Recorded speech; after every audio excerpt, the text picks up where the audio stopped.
হে আল্লাহ, আমাকে এত বেশি ধৈর্য দিন যেন পৃথিবীর কোনো মানুষের কোনো কথায় অন্তর ব্যথিত না হয়, যেন আমার মন শুধুমাত্র একমাত্র আপনার কারণে ব্যথিত থাকে, নিজের পাপের জন্য অনুশোচনা হয়, কর্মের জন্য চিন্তিত থাকতে পারি, রাগ কন্ট্রোল করতে পারি।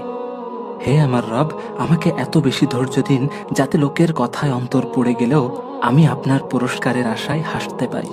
আমার খারাপ সময়টা যেন আমার জীবনে ভালো কিছু বয়ে আনে, নতুন করে বাঁচতে শেখায়।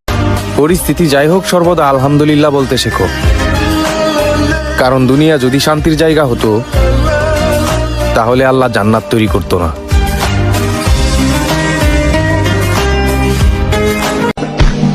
সমস্যা তৈরি করেছে কে, আবার সমাধানও দিয়েছে কে? Allah doesn't create a lock without its key. Allah কখনো চাবি না বানাইয়া ওইটার তালা বানায় নাই। কথা কন, তালাও যেহেতু আছে ওই তালার চাবিও বানিয়েছে কে?